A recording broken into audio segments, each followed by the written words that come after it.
رامخته شوی دی چې د پیښور سره تعلق لرونکي عامل تاکالي زلمی یو ځل بیا پولیسو گرفتار عامل تاکالي سچل کړو چې پولیسو گرفتار کو اخر پس وجه گرفتار کو چې تاسو د پوره معلومات نه ځان خبرو غواړي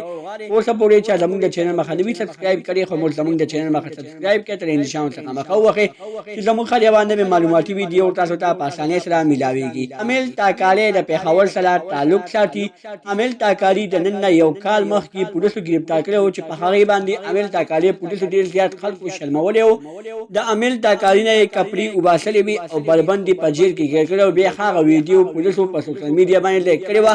د هغه په وجه باندې عامل تاکالي په پښتنو کې ډیر زیات مشهور شوی او ډیر زیات مخکې شوی د عامل تاکالي لپاره خلکو ډیر زیات اوازونه اوچت کړي وو خو اوس یو ځل بیا داسې خاطرانه مخې ته شو چې عامل تاکالي یو ځل بیا پولیسو گرفتار کو پس وجه گرفتار کو عامل تاکالي ځان سره وسله ګرځول او خلک په هغه وسلې باندې يرول ځینې خلک وایي چې خلکو ته سم نه دی ویلي خو خالي به ځان سره خپل حفاظت د پاله وسله ساتل د هغه په وجه باندې پولیسو ته سره وسله ګیر کړه او دای گرفتار کو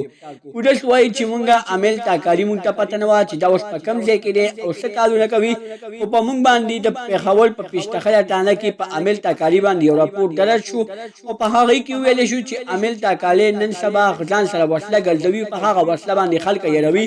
او د خلکو نه په زبردستۍ باندې الساخري او دوستانو عامل تاکالي وای ما اوسه پولیس داسې خلکت نه لري کړي او نه دی باندې الله تعالی داسې خلکت کوي چې زبا پښتنو ته نقصان ورسوم زه پولیسو په یو جیل کې گیر کړی يم زه پولیسو په یو